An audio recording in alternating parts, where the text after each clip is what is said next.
ପ୍ରଭୁ ଅନୁଗ୍ରହ କରି ଆଜି ଆମମାନଙ୍କୁ ଆଉ ଏକ ସୁନ୍ଦର ସମୟ ଦେଲେ।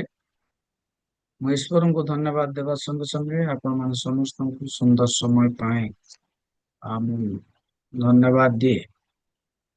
ଆଉ ଏହା ଏକ ଆନନ୍ଦର କଥା, ପ୍ରତି ସକାଳେ ଆମମାନେ ତାଙ୍କ ସମ୍ମୁଖରେ ତାଙ୍କର ଉପାସନା କରିପାରୁଛୁ। କେବଳ ତାଙ୍କ ଦୟା ଅନୁଗ୍ରହ ଛଡା ଏହା କିଛି ନୁହେଁ। ଆଜି ଆମମାନେ ଗୀତ ଗାଇଲୁ, ପ୍ରାର୍ଥନା କରିଲୁ। ପ୍ରଭୁ ଆମମାନଙ୍କ ଜୀବନରେ ଯେଉଁ ଅନୁଗ୍ରହ ଦେଇଛନ୍ତି ୟାକୁ ବଜାଇ କଣ୍ଟିନ୍ୟୁ କରିକି ରଖିବା ପାଇଁ ସେ ସାହାଯ୍ୟ କରିଛନ୍ତି। ତାକୁ ଆମେ ବଜାଇ ରଖିବା। ଆମମାନଙ୍କ ପ୍ରିୟ ଲୋକମାନଙ୍କ ପାଇଁ ପ୍ରାର୍ଥନା କରିବା, ଗାଁ ପାଇଁ ପ୍ରାର୍ଥନା କରିବା, ପ୍ରତ୍ୟେକଙ୍କର ଦୁଃଖ ସୁଖ ପାଇଁ ପ୍ରାର୍ଥନା କରିବା, ତାହା ଆମମାନଙ୍କର ବୋଝ ଅଟେ। ତେବେ ପ୍ରାର୍ଥନା କରିବା ପାଇଁ ପ୍ରଭୁ ଆମମାନଙ୍କୁ ରଖିଛନ୍ତି। ଅନ୍ୟର ଦୁଃଖ ଆଉ ସୁଖ ପାଇଁ ପ୍ରଭୁ ଆମମାନଙ୍କୁ ରଖିଛନ୍ତି। ଯେ ନିଜ ପାଇଁ ବଞ୍ଚେ ସେ ସ୍ୱାର୍ଥପର ଅଟେ। ଯେ ଅନ୍ୟ ପାଇଁ ବଞ୍ଚେ ସେ ସେବକ ଅଟେ। ଯେ ଅନ୍ୟ ପାଇଁ ବଞ୍ଚେ ସେ ଈଶ୍ୱରଙ୍କର ଅନୁଗ୍ରହର ପାତ୍ର ହେଇକରି ବଞ୍ଚେ। ମୁଁ ଆଜି ଆପଣମାନଙ୍କୁ ଅଳ୍ପ ସମୟ ଆପଣମାନେ ଜାଣିଥିବା ଗୋଟିଏ କାହାଣୀକୁ ଆରମ୍ଭ କରି କହିବାକୁ ଚାହେଁ। ଆଉ କେହି ଯଦି ପାଇବେ ମୋ ସାଙ୍ଗେ ଜହନ ଲିଖିତ ସୁସମାଚାର ତାର 6 ଅଧ୍ୟାୟର ଆଉ 4 ପଦ ସରି 5 ପଦକୁ ଆମେ ପାଠ କରିବା। ଜହନ ଲିଖିତ ସୁସମାଚାର ତାର 6 ଅଧ୍ୟାୟର 5 ପଦକୁ କେହି ଜଣେ ପଢନ୍ତୁ। ପୁଣି ଯୀଶୁ ଦୃଷ୍ଟିପାତ କରି ବହୁ ସଂଖ୍ୟକ ଲୋକଙ୍କୁ ଆପଣା ନିକଟକୁ ଆସିବା ଦେଖି ଫିଲିପଙ୍କୁ କହିଲେ, ଏମାନଙ୍କର ଭୋଜନ ନିମନ୍ତେ ଆମ୍ଭେମାନେ କେଉଁଠାରୁ ରୁଟି କିଣିବା?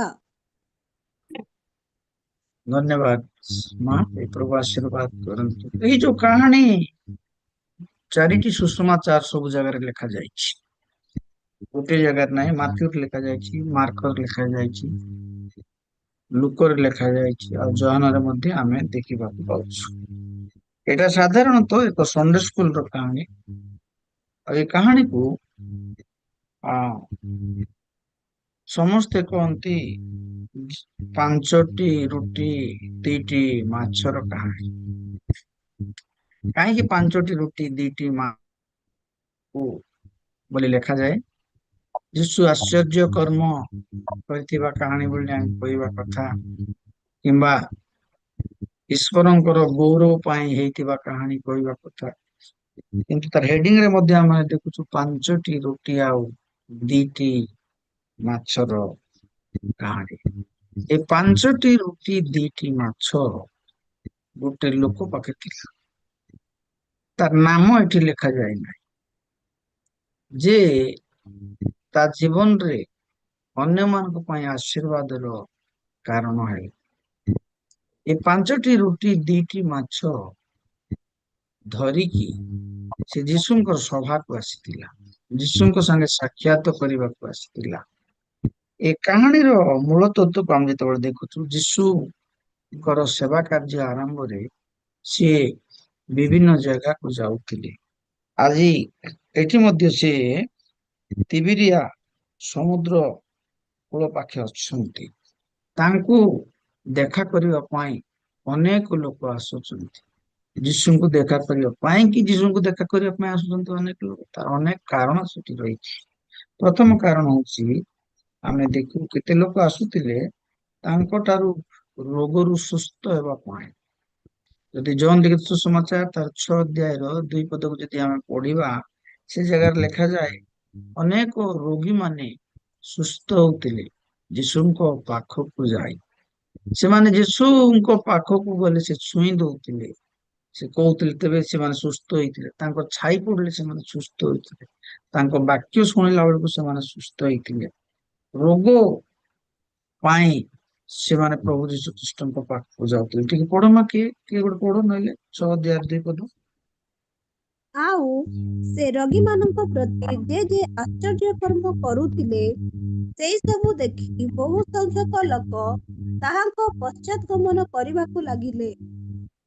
ତେବେ ପ୍ରଥମ ଗୋଷ୍ଠୀର ଲୋକ ଯୀଶୁଙ୍କ ପାଖକୁ ଯାଉଥିଲେ କିଛି ଫାଇଦା ତାଙ୍କ ପାଖରେ। ଯଦି ଫାଇଦା ଅଛି ତାହେଲେ ନିଶ୍ଚୟ କରି ଯୀଶୁଙ୍କ ପାଖକୁ ଯିବେ। ଯଦି ଫାଇଦା ନାହିଁ ତାହେଲେ ସେମାନେ ଯିବେ ନାହିଁ। କିନ୍ତୁ ଯୀଶୁ ଯେ ସ୍ୱର୍ଗ ଆଉ ପୃଥିବୀର ପ୍ରଭୁ, ଏ କଥା ସେମାନେ ଅନୁଭବ କରିପାରୁନଥିଲେ। ଫାଷ୍ଟ ଗ୍ରୁପ ଲୋକକୁ ଆମେ ଦେଖୁଛୁ ଯେ ପ୍ରଥମେ ଯୀଶୁଙ୍କ ପାଖକୁ ଯୋଉମାନେ ଯାଇଥିଲେ ସେମାନେ ଆଉ ରୋଗ ସୁସ୍ଥ ହେବା ପାଇଁ। ଦ୍ୱିତୀୟ ଗ୍ରୁପର ଲୋକକୁ ଆମେ ଦେଖୁଛୁ ଯୀଶୁ ଯୋଉ ଜାଗାରେ ସଭା ସମିତି କରୁଥିଲେ ସେ ଜାଗାରେ ଖାଇବାକୁ ଦଉଥିଲେ। ସେତେବେଳେ ଜିଉଦୀୟ ମାନଙ୍କ ପରମ୍ପରା ଅନୁସାରେ ଭଲ ମାଛ, ଭଲ ଦ୍ରାକ୍ଷା ରସ, ଭଲ ରୁଟି ସେମାନଙ୍କର ପ୍ରଧାନ ଖାଦ୍ୟ ଥିଲା। ଆଉ ସେମାନେ ଗଲେ ଭଲ ପେଟ ପୁରା ଖାଉଥିଲେ, ସଭାରେ ଶୁଣୁଥିଲେ ଯୀଶୁଙ୍କର କଥା, ପେଟ ପୁରା ଖାଉଥିଲେ। ତେଣୁକରି ଲୋକମାନେ ଖାଇବା ପାଇଁ ମଧ୍ୟ ତାଙ୍କ ପାଖକୁ ଯାଉଥିଲେ। ଆମେ ଯଦି ଜହନ ଲିଖିତ ସୁସମାଚାର 6 ଅଧ୍ୟାୟ 26 ପଦକୁ ଯେତେବେଳେ ଦେଖୁ, ସେଠି ଆମେ ଜାଣିପାରୁ ଯେ ଯୀଶୁଙ୍କ ପାଖକୁ ଯାଉଥିବା ଲୋକମାନଙ୍କ ମଧ୍ୟରେ ଅନେକ ଲୋକ ଖାଇବାକୁ ଯାଉଥିଲେ। ବିନା ମୂଲ୍ୟରେ ସେମାନେ ଖାଇବାକୁ ପାଉଥିଲେ, କିଛି କାମ ନ କରି ସେମାନେ ଖାଇବାକୁ ପାଉଥିଲେ। ପଢିଦେମା। ଯୀଶୁ ସେମାନଙ୍କୁ ଉତ୍ତର ଦେଲେ, ସତ୍ୟ ସତ୍ୟ ମୁଁ ତୁମମାନଙ୍କୁ କହୁଅଛି, ଆଶ୍ଚର୍ଯ୍ୟ କର୍ମ ଦେଖିବାରୁ ଯେ ତୁମ୍ଭେମାନେ ମୋହର ଅନ୍ୱେଷଣ କରୁଅଛ, ତାହା ନୁହେଁ, ମାତ୍ର ରୁଟି ଖାଇ ପରିତୃପ୍ତ ହେବାରୁ ମୋହର ଅନ୍ୱେଷଣ କରୁଅଛ। ସେଥିପାଇଁ ଆମେ ଦେଖୁଛୁ ଯେ ତୁମେ ରୁଟି ଖାଇବାକୁ ଆସୁଛ, ତୁମର କଥା ଶୁଣବାକୁ ଆସୁଛ କି ଖାଇବା ପାଇଁ ବୋଲିକିରି ମଧ୍ୟ ସେମାନେ ଯାଉଥିଲେ।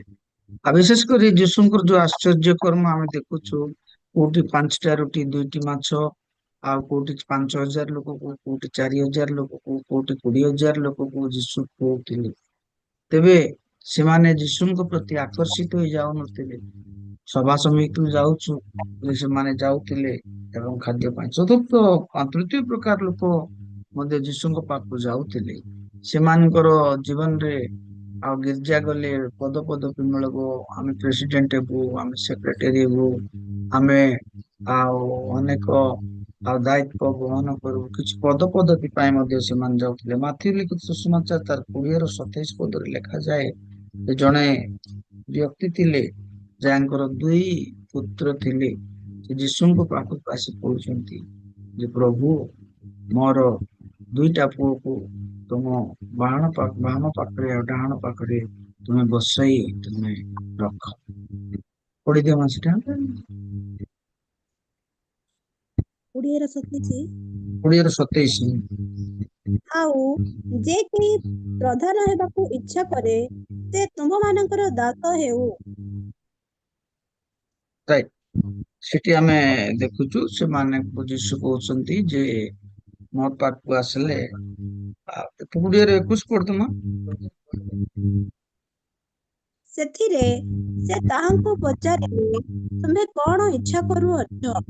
ସେ ତାହାଙ୍କୁ କହିଲେ, ଆପଣଙ୍କ ରାଜ୍ୟରେ ଯେପରି ମୋର ଏହି 2 ପୁତ୍ରଙ୍କ ମଧ୍ୟରୁ ଜଣେ ଆପଣଙ୍କ ଦକ୍ଷିଣ ପାର୍ଶ୍ୱରେ ଓ ଅନ୍ୟ ଜଣ ବାମ ପାର୍ଶ୍ୱରେ ବସନ୍ତି, ଏହା ଆଜ୍ଞା କରନ୍ତୁ। ଏବେ ପ୍ରଭୁ ତୁମ ପାଖକୁ ମୁଁ ଆସିଛି, ମତେ ଜଣକୁ ତୁମର ଡାହାଣ ପାଖରେ ବସେଇ ଦିଅ, ଜଣକୁ ବାମ ପାର୍ଶ୍ୱରେ ବସେଇ ଦିଅ। ଆଉ ସେମାନେ ତୁମର ମନ୍ତ୍ରୀ ହେବେ। ସେମାନେ ଆଉ ତୁମର କଥା ଶୁଣିବେ। ସେମାନେ ଅର୍ଡର କରିବେ, ତୁମ ପାଖରେ ବସିଲେ ଅନ୍ୟମାନେ ତାଙ୍କର କଥାକୁ ଶୁଣିବେ। ତାଙ୍କର କଥା ଏକା ମଣ୍ଡଳୀରେ ଚଳିବ, ତାଙ୍କର କଥା ହିଁ ଆଉ ଆମ ଗାଁରେ ଚଳିବ, ତାଙ୍କର କଥା ହିଁ ତୁମ ପାଖକୁ ଆସିବା ଲୋକ ଚଳିବ। ତୁମେ ତାଙ୍କୁ ସବୁ ଦାୟିତ୍ୱ ଦେଇଦିଅ, ରାଜା ହେବେ ସେମାନେ।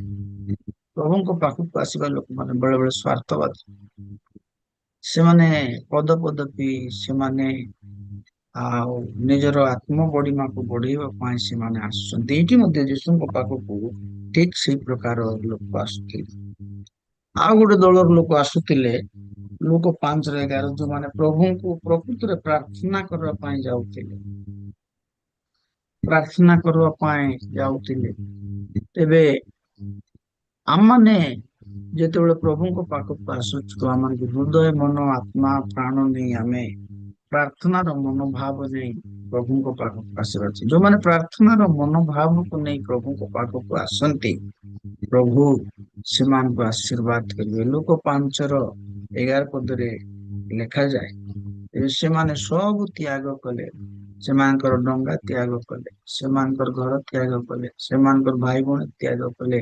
ସମସ୍ତ ତ୍ୟାଗ କଲା ପରେ ସେମାନେ ପ୍ରଭୁଙ୍କ ପାଖକୁ ଆସିଲେ। ପଢି ଦେଖ।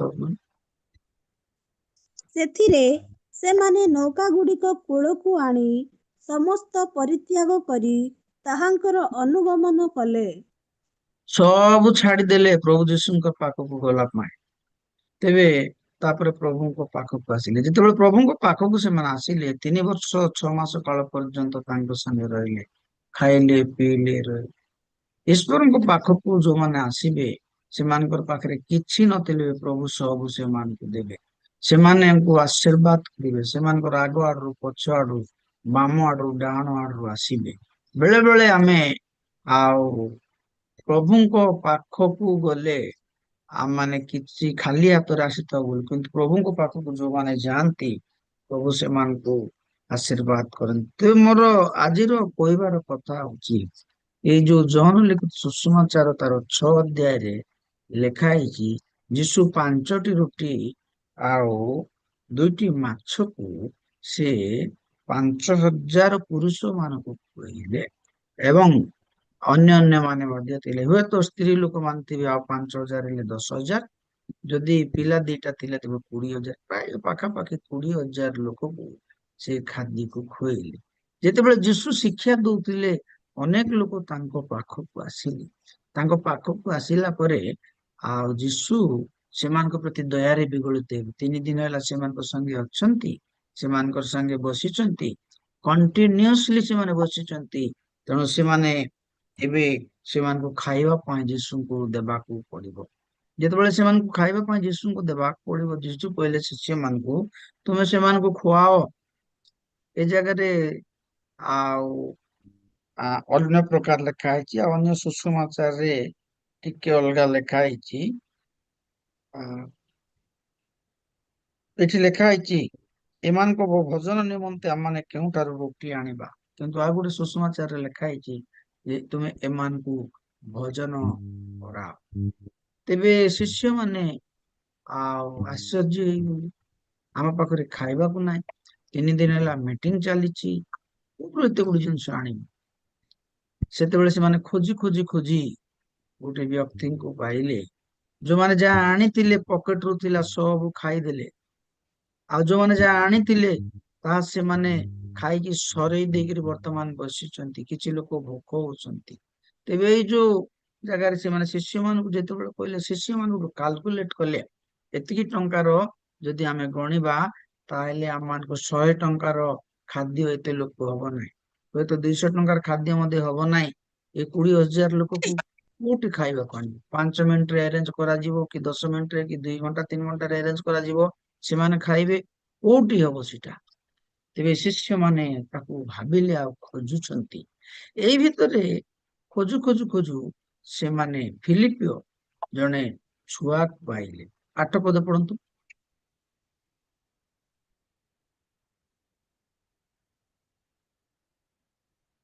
8 ପଦ ପଢନ୍ତୁ।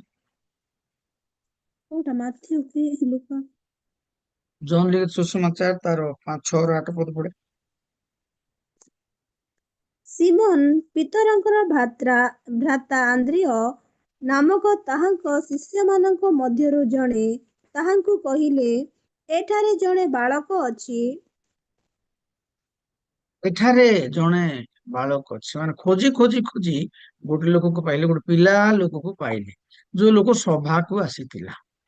ଏ ପିଲା ଲୋକ ପାଖରେ ଯାହା ଖାଇଲା ତ ଖାଇଲା, ହୁଏତ ତାର ମା ମାନଙ୍କ ପାଇଁ ପଦେ କହିବି, ବୁଦ୍ଧିମନ୍ତ ମା ତାର ମା ତା ପିଲାକୁ କିଛି ଖାଇବାକୁ ଦେଇଥିଲା। ସେ ପିଲା ଖାଇକି ଆସିଥିଲା।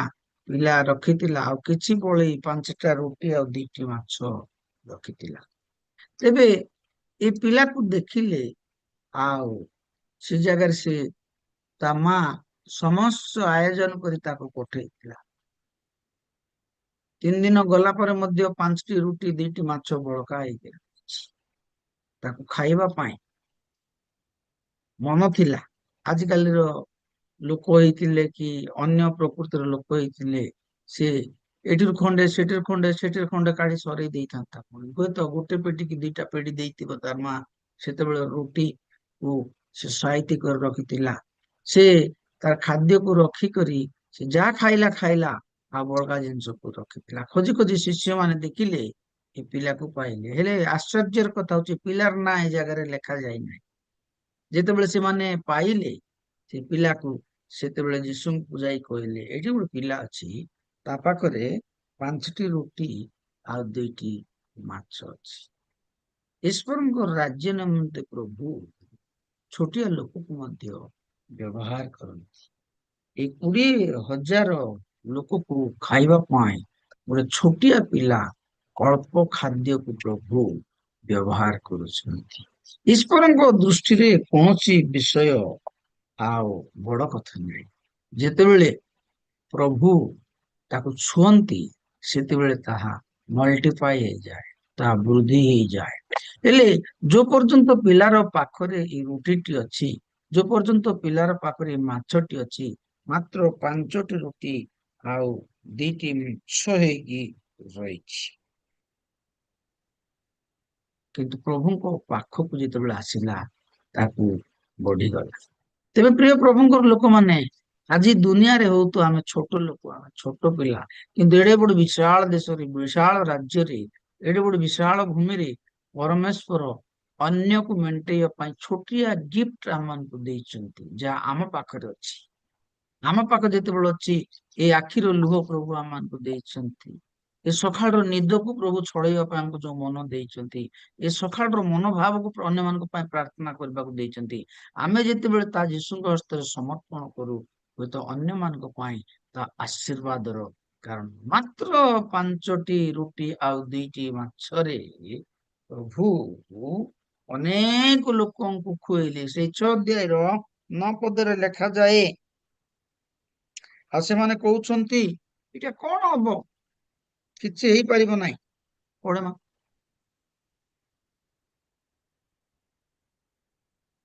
6 ଅଧ୍ୟାୟ 9 ପଦ ପଢେ। 10 କି 9 ପଦ ପଢେ। 6 ଅଧ୍ୟାୟ 9 ପଦ।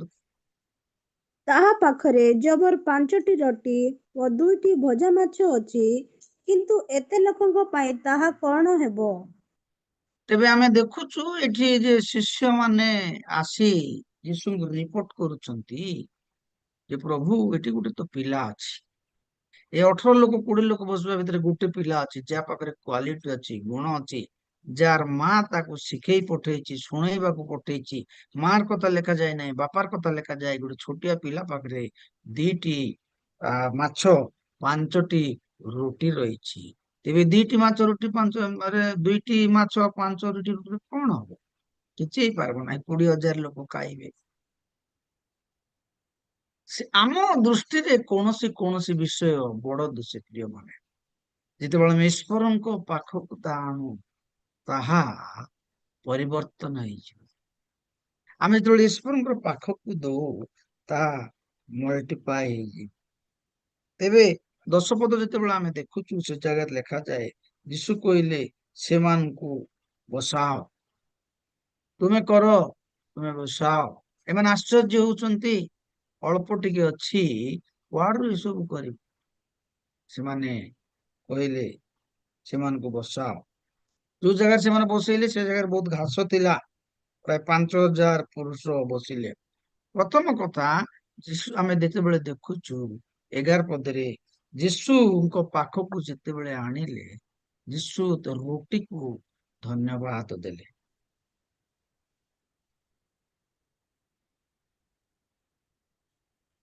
ଯୀଶୁ ରୁଟିକୁ ଧନ୍ୟବାଦ ଦେଲେ, ଆଉ ସେମାନେ ବାଣ୍ଟିବାକୁ ଲାଗିଲେ। 11 ପଦ ପଡେ। ସେଥିରେ ଯୀଶୁ ସେହି ରୁଟି ଘେନି ଧନ୍ୟବାଦ ଦେଇ ବସିଥିବା ଲୋକମାନଙ୍କୁ ତାହା ବାଣ୍ଟି ଦେଲେ। ସେହି ପ୍ରକାରେ ମାଛ ମଧ୍ୟ ବାଣ୍ଟି ଦେଲେ। ସେମାନେ ଯେତେ ଚାହିଁଲେ ସେତେ ଦେଲେ। 5ଟି ରୁଟି 2ଟି ମାଛକୁ 20,000 ଲୋକକୁ ଧାଡି ଧାଡି କରି ବସେଇଲେ। ପ୍ରଥମ କଥା ଆମେ ଦେଖୁଛୁ, ଯୀଶୁ ଧନ୍ୟବାଦ ଦେଲା ପରେ ତାକୁ ଭାଙ୍ଗିଲେ, ଆଉ ସେମାନଙ୍କୁ ବାଣ୍ଟିବା ପାଇଁ ବୋଲିକି ଦେଲେ। ସୁନ୍ଦର କାହାଣୀ। ତେବେ ଏମାନେ ବାଣ୍ଟୁଛନ୍ତି। ପ୍ରଥମ କଥା ହଉଛି, ଶିଷ୍ୟମାନେ ଆଗେ ଖାଉନାହାନ୍ତି, ସେମାନେ ଆଗେ ବାଣ୍ଟୁଛନ୍ତି। ସେମାନେ ଭୋଜି ପାଣି ହେଲେ କି ଆମେ ଆଗେ ଖାଇବା ପାଇଁ ବୋଲି ଇଚ୍ଛା କରିଥାଉ। ତେବେ ସେମାନେ ଯେତେବେଳେ ଆଗେ ବାଣ୍ଟୁଛନ୍ତି ସେତେବେଳକୁ ସେମାନଙ୍କୁ ସେ ସମସ୍ତଙ୍କୁ ଖାଇବାକୁ ଦେଲେ। କେତେ ଦେଲେ? କେତେ ଦେଲେ? ଯେତେ ଚାହିଁଲେ ସେତେ ଦେଲେ। ଭୋଜିକୁ ଯାଇଥିଲେ, ଯେତେ ଚାହିଁଲେ ସେମାନେ ସେତେ ଖାଇଲେ। କୋଉ ଭୋଜିରେ ବେଳେ ବେଳେ ଅଣ୍ଟେ ନାହିଁ, କୋଉ ଭୋଜିରେ କାହାକୁ କୋଉଟା ପସନ୍ଦ ନାହିଁ। ବାକି ଯୀଶୁ ଏ ଜାଗାରେ ମାତ୍ର 2ଟି ମାଛକୁ 5ଟି ରୁଟିକୁ ଈଶ୍ୱରଙ୍କୁ ଧନ୍ୟବାଦ ଦେଇକି ସେ ବାଣ୍ଟିବା ପାଇଁ ଯେତେବେଳେ ଦେଲେ, ଲୋକମାନେ ଯାହା ଚାହିଁଲେ ତାହା ଖାଇପାରିଲେ। ଆମେ ଈଶ୍ୱରଙ୍କ ପାଖକୁ ଯେତେବେଳେ ଯାଉ, ପ୍ରିୟ ଲୋକମାନେ, ପ୍ରିୟ ପ୍ରଭୁଙ୍କ ଲୋକମାନେ, ଆମେ ଯାହା ଚାହିଁଲେ, ଯେତେ ଚାହିଁଲେ ସେ ଦେବେ। ହେଲେ ପ୍ରଭୁଙ୍କ ପାଖକୁ ଆମମାନଙ୍କୁ ଯିବାକୁ ପଡିବ।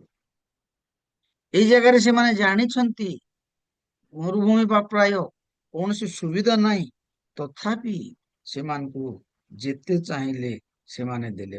11 ପଦରେ ଆମେ ଶେଷ ଅଂଶରେ ଦେଖୁଛୁ, ସେମାନେ ଯେତେ ଚାହିଁଲେ ସେମାନେ ଦେଲେ। ତାପରେ 12 ପଦରେ ଆମେ ଯେତେବେଳେ ଦେଖୁଛୁ, ସେମାନେ ପରିତୃପ୍ତ ହୁଅନ୍ତେ, ଖାଇ ଖାଇ ତୃପ୍ତ ହେଲେ। ସେମାନେ ପରିତୃପ୍ତ ହୁଅନ୍ତେ ସେ ଆପଣା ଶିଷ୍ୟମାନଙ୍କୁ କହିଲେ, ଯେପରି କିଛି ନଷ୍ଟ ନ ହୁଏ ଏଥି ନିମନ୍ତେ ବଳିଥିବା ଭଙ୍ଗା ଖଣ୍ଡ ଗୁଡିକ ଏକାଠି କର। ଖାଇବା ପାଇଁ ପ୍ରଭୁ ଦେଇଛନ୍ତି। ଆମେ ବେଳେ ବେଳେ ଖାଉ, କିନ୍ତୁ ଆମ ଖାଦ୍ୟ ନଷ୍ଟ କରିବାକୁ ହବ। ପ୍ରଭୁ କହୁଛନ୍ତି ତୁମେ ଯେତେ ବି ଖାଇପାର, ତୁମର ଘରେ 4 ଲୋକ ଅଛ, 5 ଲୋକ ଅଛ, ଯେତେ ପାରିଛ ତା ଖାଇପାର। ଖାଦ୍ୟକୁ ନଷ୍ଟ କରିବାକୁ ହବ ନାହିଁ। ଯୀଶୁଙ୍କର ଅନ୍ୟାନ୍ୟ ଶିକ୍ଷା ମଧ୍ୟରୁ ଗୋଟେ ଶିକ୍ଷା ଅଛି, ଖାଦ୍ୟକୁ ଫିଙ୍ଗିବାକୁ ହବ ନାହିଁ। ଆମେ ବହୁତ ବେଳେ ବେଳେ, କିନ୍ତୁ ଆମର ଆମେ ତାକୁ କଣ କରିଥାଉ? ଆମେ ନ ପାରି ଫିଙ୍ଗି ଦେଇଥାଉ। ଆଶା ହେଇକରି ମାଗିଥାଉ, ଭୋଜିକୁ ଗଲେ ଏଇଟା ଖାଇବୁ, ସେଇଟା ଖାଇବୁ, ସେଇଟା ଖାଇବୁ ବୋଲିକରି ବେଳେ ବେଳେ ଇଚ୍ଛା ନଥିଲେ ବି ମାଗିଥାଉ। ଘରେ ବି ପିଲାମାନେ ମାଗିଥାନ୍ତି, କିନ୍ତୁ ତାକୁ ଫିଙ୍ଗି ଦିଅନ୍ତି। କିନ୍ତୁ ପ୍ରଭୁ ଯୀଶୁ ଖ୍ରୀଷ୍ଟ ସ୍ଵୟଂ ଏ କଥା କହନ୍ତି, ଏଗୁଡାକ ନଷ୍ଟ କର ନାହିଁ। ଖାଦ୍ୟ ଈଶ୍ୱରଙ୍କର ବରଦାନ ଅଟେ। ଆଜି ଭାରତବର୍ଷରେ ଅନେକ ଲୋକ ଖାଇବାକୁ ପାଆନ୍ତି ନାହିଁ। ଆଜି ଯଦି ଆମେ ଦେଖୁଛୁ, ଖାଦ୍ୟ ପାଇଁ ଆମେ କିଏ କେରଲା ଯାଉଛୁ, କିଏ ଦିଲ୍ଲୀ ଯାଉଛୁ, କିଏ କାଲକାଟା ଯାଉଛୁ, କିଏ ବିଭିନ୍ନ ଜାଗା ଖାଉଛୁ। ତେବେ ଖାଦ୍ୟ ଈଶ୍ୱରଙ୍କର ବରଦାନ। ଆପଣ ଯେତେ ଖାଇପାରିବେ, କାରଣ ସେଟା ପ୍ରାର୍ଥନା କରାଯାଇଛି।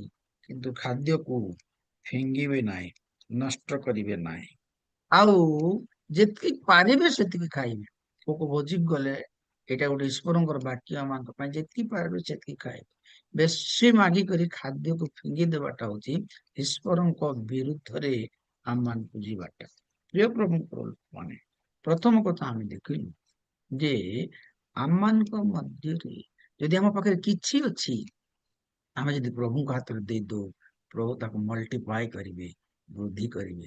ଅନେକ ସମୟରେ ଆମ ପାଖରେ ଅଛି, ଆମେ ଦେଇନଥାଉ। ଆମ ପାଖରେ ଯେତିକି ଅଛି, ଯଦି ଆମେ ଆମ ପାଖରେ ରଖୁ, ତାହେଲେ ତାହା ଆଉ ବୃଦ୍ଧି ପାଇବ ନାହିଁ। ଯୀଶୁଙ୍କର ହାତ ଆଶ୍ଚର୍ଯ୍ୟ ଅଛି, ଯୀଶୁଙ୍କର ହାତରେ ଆଶୀର୍ବାଦ ଅଛି। ଆପଣ ଯଦି ଯୀଶୁଙ୍କୁ ପରମିଶନ ଦେବେ, ଯୀଶୁଙ୍କୁ ଛୁଇଁବା ପାଇଁ କହିବେ, ଯୀଶୁ ଯେତେବେଳେ ଛୁଇଁ ଦେବେ, ସେତେବେଳେ ସବୁ ଜିନିଷ ବୃଦ୍ଧି ପାଇବ। ଏ ସକାଳେ ପ୍ରଭୁ ଆମମାନଙ୍କୁ ଅନୁଗ୍ରହ କରନ୍ତୁ, ଆମମାନଙ୍କର ଖାଦ୍ୟକୁ ବୃଦ୍ଧି କରନ୍ତୁ, ଆମମାନଙ୍କ ସୋର୍ସକୁ ବୃଦ୍ଧି କରନ୍ତୁ। ତାଙ୍କୁ ଛୁଇଁବା ପାଇଁ ଆମମାନେ କଣ କରିବା? ଅନୁମତି ଦେବା। ସେ ଯୋଉ ଯାଇ ଛୁଇଁ ନାହାନ୍ତି, ଏଇ ବାଳକ ପାଖରେ ଅଛି, ସେ ପର୍ଯ୍ୟନ୍ତ ସେ ଖାଦ୍ୟ 5ଟି ମାଛ ହେଇକି ରହିଛି, 2ଟି ରୁଟି ହେଇକି ରହିଛି, ତାକୁ ବୃଦ୍ଧି ପାଇବା ନାହିଁ। ଆମେ ଯୀଶୁଙ୍କର ଆରୋଗ୍ୟ ହସ୍ତକୁ ଆମ ଶରୀରକୁ ଆମେ କହିବା, ପ୍ରଭୁ ତୁମେ ମତେ ଛୁଇଁ ଦିଅ, ମୋର ସ୍ୱାସ୍ଥ୍ୟ ଉତ୍ତମ ରୂପେ ବୃଦ୍ଧି ପାଅ। ପ୍ରଭୁ ମତେ ତୁମେ ମୋର ଖାଦ୍ୟକୁ ଛୁଇଁ ଦିଅ, ମୋର ଚୁଲିକୁ ଛୁଇଁ ଦିଅ, ମୋର ପିଲାମାନଙ୍କୁ ଛୁଇଁ ଦିଅ, ମୋର ଆବଶ୍ୟକତାକୁ ତୁମେ ଛୁଇଁ ଦିଅ। ତୁମେ ଯେତେବେଳେ ଛୁଇଁ ଦେବ, ମୋର ସମସ୍ତ ବିଷୟ ପରିବର୍ତ୍ତନ ହେଇଯିବ। ମା ମାନଙ୍କୁ ମୁଁ ଅନୁରୋଧ କରି, ଆପଣ ମାନେ ଯେତେବେଳେ ଚୁଲିକୁ ଯାଆନ୍ତି, ପ୍ରାର୍ଥନା କରି ଚୁଲିରେ ଚାଉଳ ପକାନ୍ତୁ। ଆପଣଙ୍କ ଚାଉଳ ଧୋଇବା ପୂର୍ବରୁ, ଚାଉଳ ପକେଇବା ପୂର୍ବରୁ ମୁଠି ଚାଉଳକୁ ରଖନ୍ତୁ, କୁହନ୍ତୁ, ପ୍ରଭୁ ମୁଁ ଅଳ୍ପ 1 ମୁଠା ତୁମକୁ ମୁଁ ଦଉଛି ଚାଉଳ, ମୋ ଖାଦ୍ୟକୁ ଆଜି ଛୁଇଁ ଦିଅ। ତମେ ଯେତେବେଳେ ଛୁଇଁଦବ ମୋର ଖାଦ୍ୟ ବୃଦ୍ଧି ପାଇବ। ଯୋଉମାନେ ଖାଇବେ ସେମାନେ ପରିତୃପ୍ତ ହେବେ।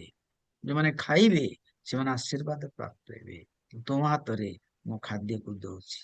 ଯଦି କେହି ପ୍ରାର୍ଥନା କରୁନାହାନ୍ତି ଚାଉଳ ପକେଇବା ପୂର୍ବରୁ ଆପଣଙ୍କର ଚୁଲିରେ ଆଉ ପାଣିରେ, ଆଜି ଯୀଶୁଙ୍କର ଶିକ୍ଷାରେ ଏକଥା ଶିକ୍ଷା ଦେଏ, ଯୀଶୁଙ୍କୁ ଛୁଇଁବାକୁ ଅନୁମତି ଦିଅନ୍ତୁ। ସେ ଯେତେବେଳେ ଛୁଇଁବେ ତୁମେ ରାନ୍ଧିଥିବା ଖାଦ୍ୟ ମା ମାନେ ଅନେକ ଲୋକ ଖାଇ ପରିତୃପ୍ତ ହେବେ। ଅନେକ ଲୋକ ପରିତୃପ୍ତ ହେବେ। ଯେତେ ପାରିବେ ସେତେ ସେମାନେ ଖାଇବେ। ମା ମାନଙ୍କ ପାଇଁ ଗୋଟେ ଶିକ୍ଷା, ପ୍ରଥମ କଥା ଶିକ୍ଷା ମୁଁ କହିଲି ଯେ ଆପଣ ପିଲାମାନଙ୍କୁ ଯତ୍ନ ସହକାରେ ପ୍ରାର୍ଥନାକୁ ପଠାନ୍ତୁ। ଯୋଉ ପ୍ରାର୍ଥନା ଅନ୍ୟମାନଙ୍କ ପାଇଁ ଏକ ଆଶୀର୍ବାଦର କାରଣ ହବ। ଦ୍ୱିତୀୟ କଥା, ଆପଣ ପିଲାମାନଙ୍କୁ ର ସମସ୍ତ ବିଷୟକୁ, ପରିସ୍ଥିତିକୁ, ତା ଖାଦ୍ୟକୁ, ତା ପାନୀୟକୁ, ତା ବିଷୟକୁ ଯୀଶୁଙ୍କୁ ଛୁଇଁବାକୁ ଦିଅନ୍ତୁ। ତଦ୍ୱାରା ଅନ୍ୟମାନେ ଆଶୀର୍ବାଦ ପାଇବେ। ଆପଣ ଖାଲି ଆଶୀର୍ବାଦ ପାଇବେ ନାହିଁ, ଅନ୍ୟମାନେ ମଧ୍ୟ ଆଶୀର୍ବାଦ ପ୍ରାପ୍ତ ହେବେ। ଖାଦ୍ୟକୁ ନଷ୍ଟ କରିବା ଈଶ୍ୱରଙ୍କର ବିରୁଦ୍ଧ ଅଟେ। ଚତୁର୍ଥ କଥା, ସେମାନେ ଯେତେବେଳେ ଖାଇଲେ ଆଉ ସେମାନେ ସବୁ ଏକାଠି କଲେ। ସବୁ ଯେତେବେଳେ ଏକାଠି କଲେ 12ଗୋଟି ଝୁଡ଼ି ହେଲା ବୋଲି ଲେଖାଯାଏ।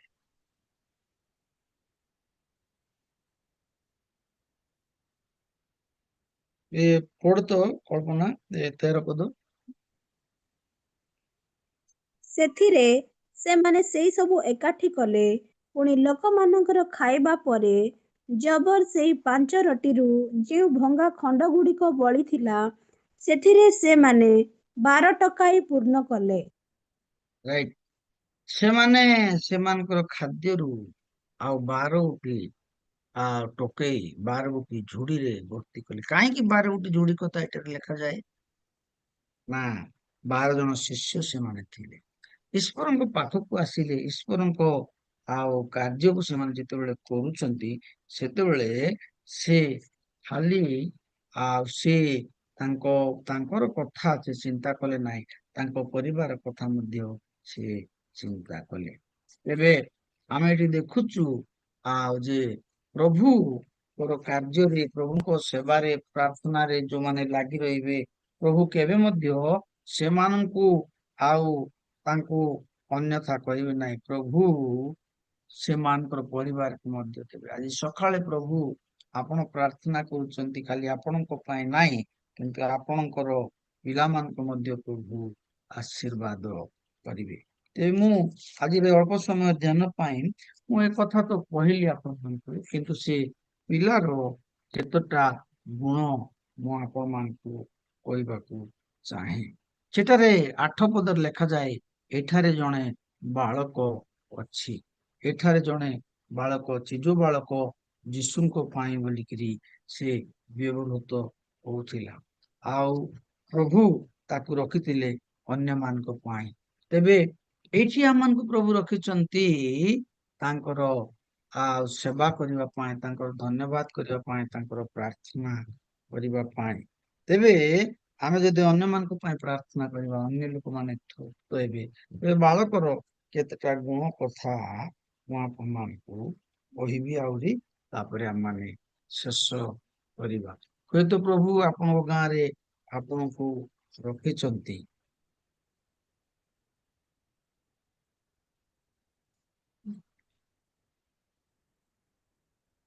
ହୁଏତ ପ୍ରଭୁ ଆପଣଙ୍କୁ ଆପଣଙ୍କ ଗାଁରେ ରଖିଛନ୍ତି ଏବଂ ଆପଣଙ୍କୁ ବ୍ୟବହାର କରୁଅଛନ୍ତି।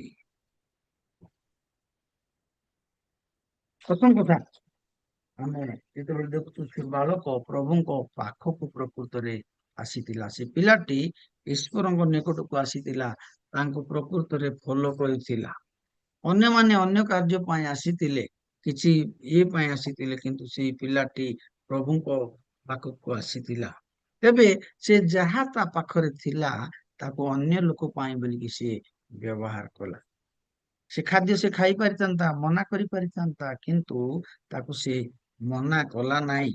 ସମସ୍ତଙ୍କ ମଧ୍ୟରେ ସେ ଆଶୀର୍ବାଦର କାରଣ ହେଲା। ଆଉ ପ୍ରଭୁ ତାକୁ ତାର ଖାଦ୍ୟକୁ ଆଶୀର୍ବାଦ କଲେ ଆଉ ତାକୁ ବ୍ୟବହାର କଲେ। ସେ ଦେଖିଲା ଯେ ମୋ ଦ୍ଵାରା ଅନ୍ୟ ଲୋକମାନେ ଉପକାର ପାଇବେ, ମୋ ଦ୍ଵାରା ଅନ୍ୟ ଲୋକମାନେ ଆଶୀର୍ବାଦର କାରଣ ହେବେ। ସେ ଖାଲି ଯୀଶୁଙ୍କ ପାଖକୁ ଆସିଲା ସେ କଥା ନୁହେଁ, କିନ୍ତୁ ଯୀଶୁଙ୍କ ପାଖକୁ ଆସିଲା ପରେ ଅନ୍ୟ ଲୋକର ଆବଶ୍ୟକତାକୁ ସେ ବୁଝିଲା। ସେ ମନା କରିପାରିଥାନ୍ତା ସେ, କିନ୍ତୁ ସେ ମନା କଲା ନାହିଁ। ସେ କହିଲା ମୋ ଲୋକମାନଙ୍କ ପାଇଁ ମୁଁ ଦେବି, ଯାହା ଅଛି ତା ପାଖ ଦେବା। ପ୍ରିୟ ପ୍ରଭୁଙ୍କର ଲୋକମାନେ, ଆମ ପାଖରେ ଆଉ ଯାହା ଅଛି ଆମେ ପ୍ରଭୁଙ୍କ ପାଇଁ ବୋଲିକରି ଆମେ ଯଦି ଦେବା, ପ୍ରଭୁ ତାହେଲେ ବ୍ୟବହାର କରିବେ। ବାଇବେଲରେ ଲେଖାଯାଏ ଗୋଟେ ଧନୀ ଲୋକ ଥିଲା, ଯୀଶୁଙ୍କ ପାଖକୁ ପରୀକ୍ଷା କରିବା ପାଇଁ ଆସିଲା। ତାକୁ ଯୀଶୁ କହିଲେ, ସେ କହିଲା ଯୀଶୁଙ୍କୁ, ପ୍ରଭୁ ଅନନ୍ତ ଜୀବନର ଅଧିକାରୀ ହେବା ପାଇଁ ମୁଁ କଣ କରିବି?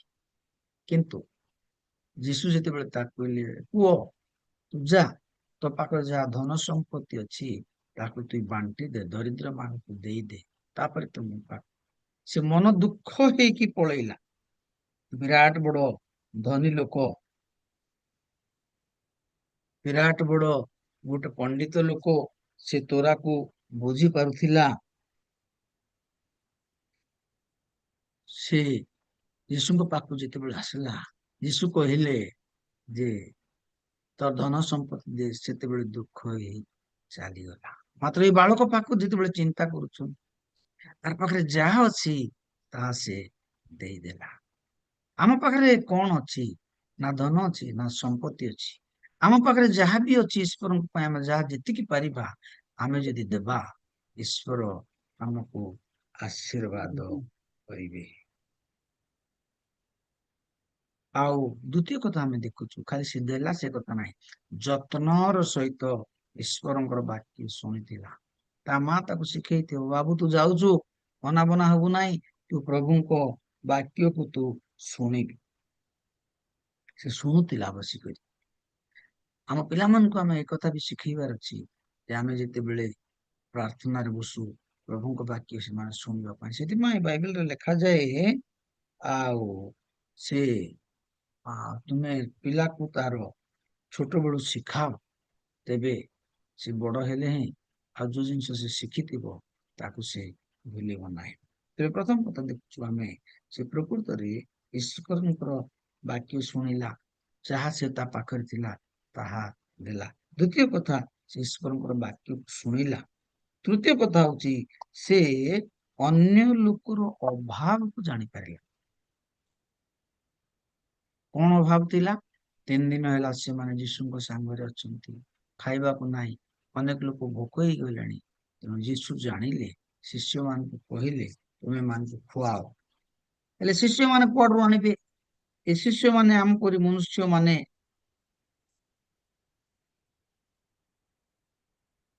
ସେମାନେ କହିଲେ, ପ୍ରଭୁ କୋଉଠୁ ଏତେ ଗୋଟେ ଜିନିଷ ଆମେ ଆଣିବୁ? ବାକି ଯୀଶୁ କହୁଛନ୍ତି ତୁମେ ଖୁଆଅ। ଆମ ପାଖରେ ବେଳେ ବେଳେ କୌଣସି କୌଣସି ଅସମ୍ଭବ, କିନ୍ତୁ ଯୀଶୁ ତାକୁ ସମ୍ଭବ କରନ୍ତି।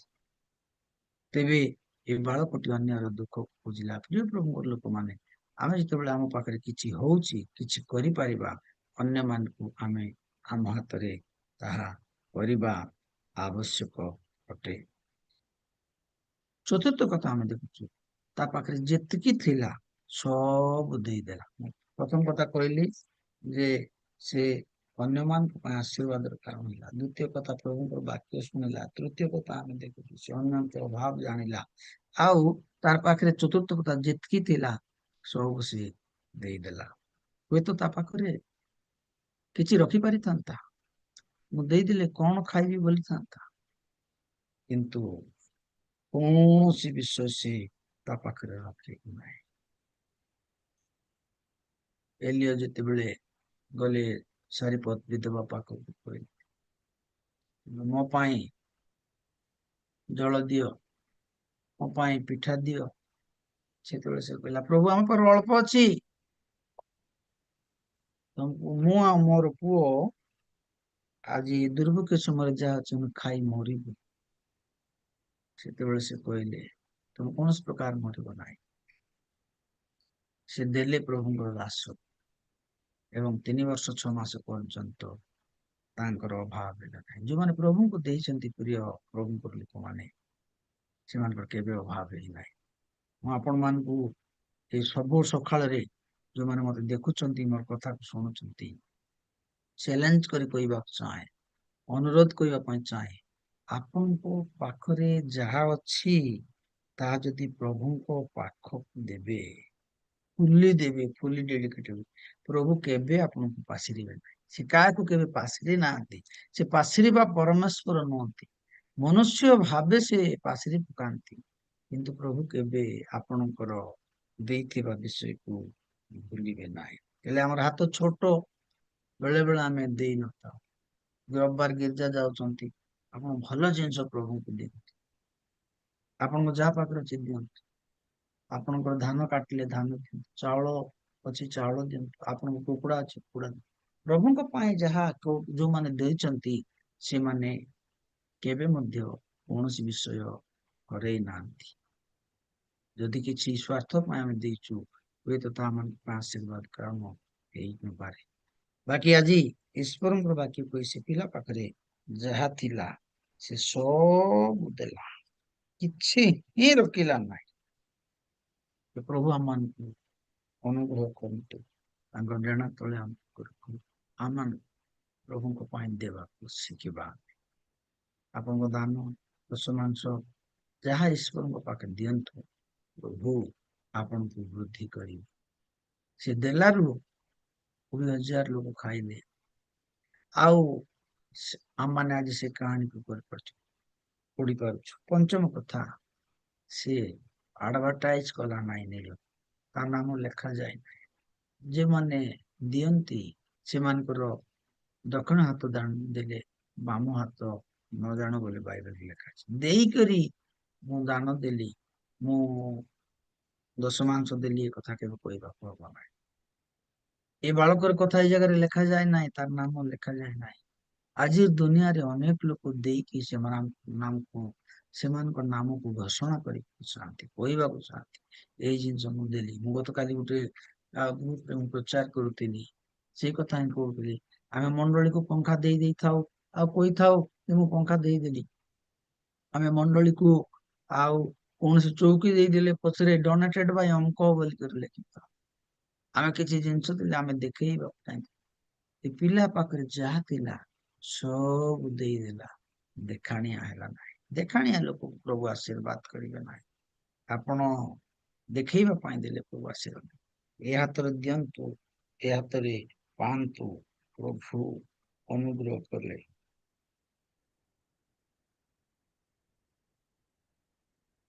ତା ପାଖରେ ସ୍ୱାର୍ଥ ନଥିଲା। ଖ୍ରୀଷ୍ଟିଆନ ଜୀବନ ଏକ ସ୍ୱାର୍ଥହୀନ ଜୀବନ। ଏବେ କାହାଣୀରେ ଅନେକ ଗୁଡାଏ କଥା ଶୁଣିବାକୁ ପାଇପାରୁଛୁ, ବାଳକର ବି କିଛି ଗୁଣ ପାଉଛୁ, କିନ୍ତୁ ପ୍ରଭୁଙ୍କ ପାଖକୁ ଯୋଉମାନେ ଆସିଛନ୍ତି, ସେମାନଙ୍କୁ ପ୍ରଭୁ କେବେ ଖାଲି ହାତରେ ପଠେଇ ନାହାନ୍ତି। ହୁଏତ 5,000ରୁ 20,000 ଲୋକ ପ୍ରଭୁଙ୍କ ପାଖକୁ ଆସିଥିଲେ, ସେମାନଙ୍କୁ ପ୍ରଭୁ ତୃପ୍ତ କରିକରି ପଠେଇଲେ। ବାଇବେଲରେ ଲେଖାଯାଏ, ସେମାନେ ଯେତେ ଚାହିଁଲେ ସେତେ ଖାଇଲେ। ପ୍ରଭୁଙ୍କ ପାଖକୁ ଆସିବା ଲୋକ, ସକାଳେ ଯୋଉମାନେ ପ୍ରାର୍ଥନାରେ ଆଜି ବସିଛ, ଆମେ ବସିଛୁ ସମସ୍ତେ, ଆପଣଙ୍କର ଆବଶ୍ୟକତା ପ୍ରଭୁ ଦେବେ। ଆପଣଙ୍କ ପାଖେ ଅଭାବ ଥାଇପାରେ, ମୁଁ ଜାଣି ନାହିଁ କାହାର ଘରେ କଣ ଅଭାବ ଅଛି, କାହାର ପାଖରେ କଣ ସମସ୍ୟା ଅଛି, କିନ୍ତୁ ଆମେ ଯେତେବେଳେ ପ୍ରଭୁଙ୍କ ପାଖକୁ ଯାଉ, ପ୍ରଭୁ ଆମମାନଙ୍କୁ ପରିତୃପ୍ତ କରିବେ। ପରିତୃପ୍ତ ବୋଲିବା ଶବ୍ଦ 12 ପଦରେ ଲେଖା ଅଛି, ପରିତୃପ୍ତ କରିବେ, ସାଟିସ୍ଫାକ୍ସନ। ପ୍ରଭୁ ତାଙ୍କ ଲୋକମାନଙ୍କୁ ଛାଡିବେ ନାହିଁ ଯଦି ଆମେ ପ୍ରଭୁଙ୍କ ପାଖକୁ ଆସୁ। ଆଜି ସକାଳର ମୋର ବାର୍ତ୍ତା ଆପଣମାନଙ୍କ ପାଇଁ, ଆମେ ଯେତେବେଳେ ପ୍ରଭୁଙ୍କ ପାଖକୁ ଆସୁ, ପ୍ରଭୁ ଆମକୁ ପରିତୃପ୍ତ କରିବେ, ଆପଣଙ୍କ ଅଭାବକୁ ପୂର୍ଣ୍ଣ କରିବେ, ଆପଣଙ୍କର ଚାଙ୍ଗୁଡିକୁ ପୂର୍ଣ୍ଣ କରିବେ, ଆପଣଙ୍କର ଝୋଲିକୁ ପୂର୍ଣ୍ଣ କରିବେ, ଆପଣଙ୍କର ରୋଗକୁ ସୁସ୍ଥ କରିବେ, ଆପଣଙ୍କର ଆବଶ୍ୟକତାକୁ ଆପଣଙ୍କୁ ସେ ଦେବେ। ହେଲେ ସ୍ୱାର୍ଥ ବି ନହିଁ ଆସିବାର ଅଛି। ଆପଣ ନିଦ ଭାଙ୍ଗୁଛନ୍ତି ସକାଳେ, ସେ ଦେଖୁଛନ୍ତି ପ୍ରଭୁ, ସେ କେବେ ଛାଡିବେ ନାହିଁ। ସେ ନ ଛାଡିବା ପରମେଶ୍ୱର, ସେ ଦେବା ପରମେଶ୍ୱର। ଏ କାହାଣୀର ଅନେକ ଗୁଡାଏ ରହସ୍ୟ ରହିଛି। ସମୟ ବହୁତ ହେଲାଣି, ମୁଁ ଅଧିକ କହିବା ପାଇଁ ଚାହେଁ ନାହିଁ, କିନ୍ତୁ 2-3ଟି କଥା କହି ମୁଁ ସରେଇବି। ପ୍ରଥମ କଥା ହଉଛି ଯେ ଆପଣଙ୍କ ପାଖରେ ଯାହା ଅଛି ତାହା ଦିଅନ୍ତୁ। ପ୍ରଭୁଙ୍କ ପାଖକୁ ଦେଇଥିଲେ ପ୍ରଭୁ ଆଶୀର୍ବାଦ କରି। ଦ୍ୱିତୀୟ କଥା ହେଉଛି ଯେ ପ୍ରଭୁଙ୍କୁ ଆପଣ ଦେଲେ ଆପଣ ଯଥେଷ୍ଟ ପାଇବେ, ପରିତୃପ୍ତ କରିବେ।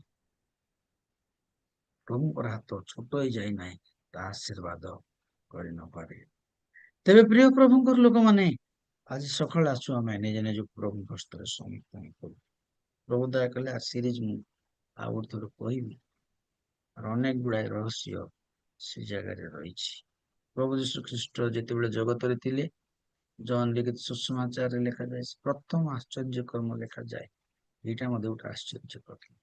ପ୍ରଭୁ ଆମେ ସମସ୍ତଙ୍କୁ ଅନୁଗ୍ରହ କରନ୍ତୁ, ତାଙ୍କ ପାଖକୁ ଯିବା। ଆଉ ବହୁତ ସୁନ୍ଦର କଥା, 2-3ଟି ଭିତରୁ ଗୋଟେ କଥା ହଉଛି, ଆମେ ଧନ୍ୟବାଦ ଦେବାରେ କେବେ ଆମେ ଭୁଲିବା ନାହିଁ। ଧନ୍ୟବାଦ ନିତାନ୍ତ ଆବଶ୍ୟକତା ଅଛି। ତେବେ ଆଜି ସକାଳେ ଆସୁ, ସେଇଦିନ ସେଇ ବାଳକ ପାଖରେ ଯାହା ଥିଲା ତାହା ଦେଲା। ଗୋଟିଏ ବାଳକର ଖାଦ୍ୟରେ ଅନେକ ଲୋକ ତୃପ୍ତି ହେଲେ। ଆଜି ଆମେ 16, 17, 18, 20 ଲୋକ ଥିଲୁ। ଆମମାନଙ୍କ ପ୍ରାର୍ଥନାରେ ଅନେକ ଲୋକ ଆଶୀର୍ବାଦ ପାଇବେ।